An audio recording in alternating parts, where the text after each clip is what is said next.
가슴에 무엇이라도 가진 나의 이유를 더 많은 나의 힘을 달래가 어떤 매니 투여근 날래 우랄라 난 너의 맘 같이 야가래. I've already transferred the deposit. Liu Yao transferred the 30 million deposit as quickly as possible, and soon Ji Yunfan received another text message from Little Buddha. Little Buddha said that the design drawings would be sent over in the next 2 days.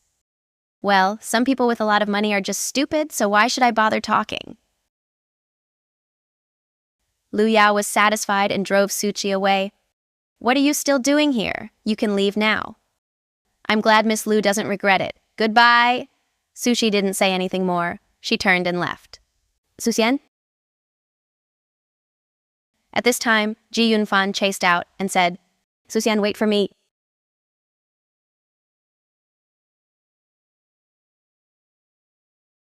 Suxian, are you free now? Can I invite you out?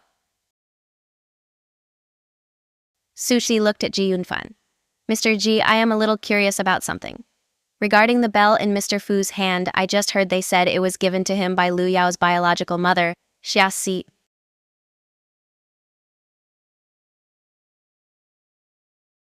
When Liu Yao's biological mother, Zhuxi, was mentioned, Ji Yunfan immediately put his finger to his lips and made a silencing gesture. Shh. Don't mention that woman casually in the imperial capital. Zhuxi is a taboo for the entire Liu family.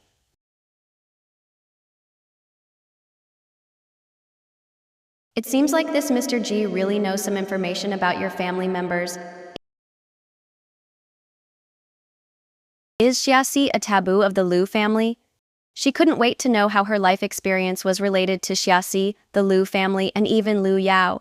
Zhuxi asked curiously. But Mr. G, I want to know, can't you tell me? Ji Yunfan's eyes fell on Zhuxi's beautiful little face, which was as big as a palm. He suddenly chuckled. There were 2 strings of bells. Zhuxi gave one to Mr. Fu and the other one. Ji Yunfan suddenly stopped talking. Why didn't he say anything? Zhuxi was anxious. This was a critical point. She was almost going to know her life experience. What happened to the other bracelets? Suxian, what happened next is a real secret. I overheard it at home. I can tell you, but you have to go on a date with me. A date? No problem. Zhuxi's clear and bright eyes flickered with light. Okay. Great. Suxian, let's go to the Fu family's newly opened hot spring hotel and call Yao Yao and Mr. Fu for a 4-person date. Invite Fu Nancheng? Should I call Fu Nancheng? He never liked me and Ji Yunfan being together before. Is he going crazy again this time? Mr. G, how about... Yao Yao agreed. She also wanted to find a place to date Mr. Fu. Let's meet at the hotel. Fu Group President's office. Ji Yunfan told Liu Yao the news. Liu Yao was immediately attracted by the idea. Fu Nancheng had been very busy since he came back and had never taken her out to play. Soaking in a hot spring would provide many opportunities for close contact. Liu Yao quickly took out her cell phone and dialed Fu Nancheng's number. The melodious phone rang once and then was picked up. What's up? Nancheng, are you free today? Let's go to the hot springs together. Fu Nancheng's deep and magnetic voice came over. I'm busy. Refused outright. Liu Yao couldn't hide her disappointment. Nancheng, can't you accompany me? Even my cousin knew to take Zhuxi to the hot springs. At this time, Fu Nancheng was in the president's office of Fu Group. He was reviewing documents with a pen in his hand. When he heard this, the pen in his hand suddenly stopped. Oh, hot spring bath? She actually went to the hot spring with Ji Yunfan? Pop! Fu Nancheng threw the pen in his hand onto the desk and laughed angrily. Doesn't she have any self-awareness at all? Doesn't she know how good her figure is? Go to the hot spring and she will charm Ji Yunfan to death. Fu Nancheng raised his hand and tugged at the tie around his neck, then said to Liu Yao, Where is it? I'll be there soon. Fu's hot spring hotel. She changed into a pink swimsuit and entered the swimming pool, Zhuxi revealing her beautiful little face with a cold and broken feeling. The pink swimsuit hung on her graceful pink neck, and a thin pink belt was tied around her waist. She really wore the word pure to the extreme. Ji Yunfan looked at Zhuxi. Zhuxi had picked out a nude halter-neck swimsuit. This pure color made her look innocent, and her figure was well-proportioned and pleasing to the eye.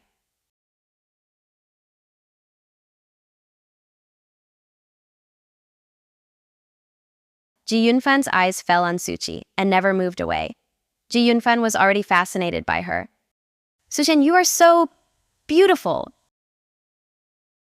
Let me hug you for just a moment. Okay, let's talk." Ji Yunfan smiled and said, "Let me hug you for just a moment." Ji Yunfan reached out and hugged her. Zhuxi had no expression. She glanced at the man calmly and said, "Mr. Ji, don't be anxious. Let's talk first." "Okay, let's talk.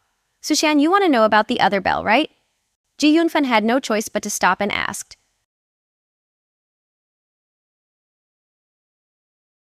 "Then let me tell you, the other string of bells is in my aunt's hands. She gave it to her biological daughter." "What? Isn't Ji Yunfan's aunt the current Madame Lu Yao's stepmother? One of this pair of bells belongs to Zhuxi, and the other one actually belongs to the current Mrs. Lu, Ji Liniang. The string of small bells in her hand belongs to Ji Liniang." Zhuxi was shocked. "Mrs. Lu has a biological daughter?" "Sushian, listen to the story slowly. Let's play first." "Mr. Ji, you are so annoying." She really wanted to pry open Ji Xiao's mouth and make him speak. Zhuxi could only deal with him first. She poured water on Ji Yunfan again.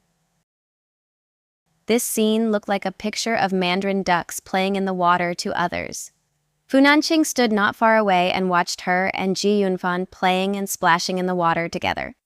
At first, he didn't believe that she would fall for Ji Yunfan, but now she is already having a hot affair with someone else. His cold, narrow eyes were fixed on the girl in the hot spring pool. When she was with him before, she had never accompanied him to soak in the hot spring or play in the water. She even refused to take a bath with him. "You refused to take a bath with me before, but you can take a hot spring bath with Ji Yunfan." "Mr. Ji, I'm going to the bathroom. I always feel like someone is watching me." Zhuxi was preoccupied, and at that moment she felt a pair of eyes fixed on her. She looked up, but saw no one. "Okay, I'll send a message to ask where Yao Yao and Mr. Fu are." There were only 2 strings of bells, and the other one was given to Mrs. Lu's daughter. Zhuxi turned around and wanted to leave.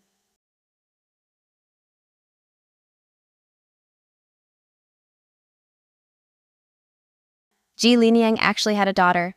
Where is that daughter now? Could it be that I am the biological daughter of the current Madame Lu? But as soon as she turned around, she bumped into a broad and strong chest. Fu Nanqing came and stood front her unknowingly.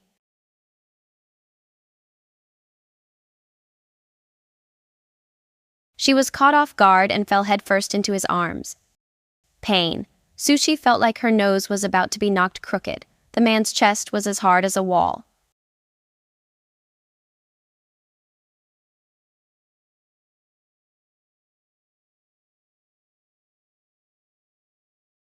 "Mr. Fu, when did you come?" She frowned.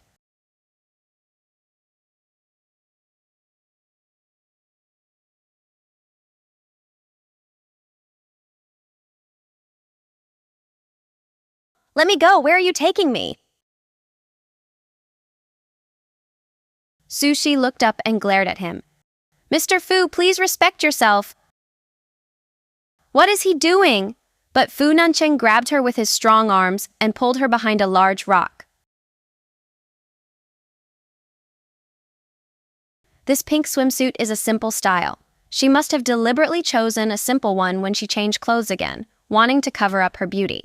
But the simpler it is, the more pure she looks. Now her wet long hair is draped over her shoulders, making her look like a watery rose. So tempting. Fu Nanqing curled his lips and said, "You think I have to think about my pride when I touch your hand?" Fu Nanqing looked at her. Her small face, the size of a palm, was clean and tender, without any makeup on it. Water droplets rolled on her delicate skin like dewdrops on rose petals. "Why didn't you think about the word self-respect when you were wearing a swimsuit and playing in the water with another man just now?" Preview, next chapter. I'm fine, just a little nauseous. "You don't look like you're all right." Why are you suddenly...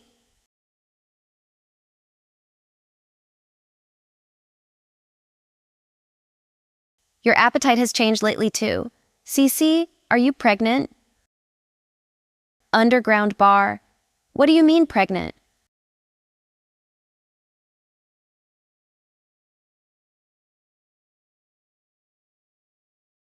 Fu Nancheng's deep, narrow eyes slowly narrowed. He looked at Xiaofu in front of him,